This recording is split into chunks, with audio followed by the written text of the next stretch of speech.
তাহলে self hosting কি? Self hosting মানে হচ্ছে N8N আপনার নিজের সিস্টেমে চালানো।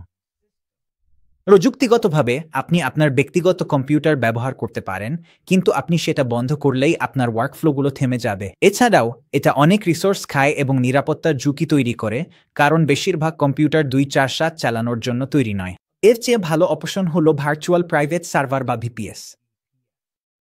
ভিপিএস ব্যবহার করলে আপনি একটি ডেডিকেটেড রিমোট কম্পিউটার সিস্টেম পান, যা নিরবচ্ছিন্নভাবে চলে, নিরাপদ থাকে এবং আপনার ব্যক্তিগত ফাইলগুলো আলাদা রাখে, আর এইসবের মাঝেও আপনি N8N ফ্রিতে ব্যবহার করতে পারেন।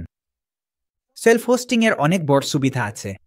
এটা সস্তা, ভিপিএসের জন্য মাসে মাত্র $5 মতো খরচ, আর N8N ফ্রি। ওয়ার্কফ্লো বা এক্সিকিউশনে কোনো সীমাবদ্ধতা নেই, হার্ডওয়্যার আর আপডেটের উপর পুরোপুরি নিয়ন্ত্রণ থাকে। আপনি চাইলে যে কোনো কাস্টম নোড ইনস্টল করতে পারেন। আপনার ডেটা ব্যক্তিগত থাকবে এবং এই পথে আপনি কিছু দরকারি ডেভঅপস স্কিলও শিখে নিতে পারবেন।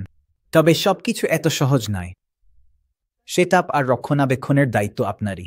মানে আপডেট, নিরাপত্তা আর স্কেলিং সবকিছু আপনাকেই সামলাতে হবে। কোনো অফিসিয়াল সাপোর্ট নেই, আর আপনার সার্ভার ক্র্যাশ করলে যতক্ষণ না আপনি ঠিক করেন ততক্ষণ আপনার ওয়ার্কফ্লোগুলোও বন্ধ থাকবে। এটা কফির মতো ভাবুন। সেলফ হোস্টিং মানে ঘরে বসে কফি বানানোর মতো। এটা সস্তা আর নিজের মতো কাস্টমাইজ করা যায়, কিন্তু আপনাকেই কাজ করতে হবে আর কফি মেশিনটা ঠিক রাখতে হবে। N8N ক্লাউড মানে যেন ক্যাফে থেকে কফি কেনা।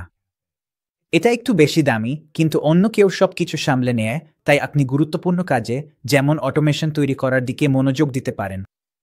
আপনি যদি সেলফ হোস্টিংয়ে আগ্রহী হন, তাহলে আমার কাছে পুরো আলাদা একটা ভিডিও আছে, যেখানে দেখানো হয়েছে কিভাবে 5 মিনিটেরও কম সময়ে এবং মাসে $5-এরও কম খরচে সেট আপ করবেন। শুরু করতে আপনার স্ক্রিনে থাকা ভিডিও থাম্বনেইল বা নিচের ডিসক্রিপশনের লিঙ্কে ক্লিক করুন।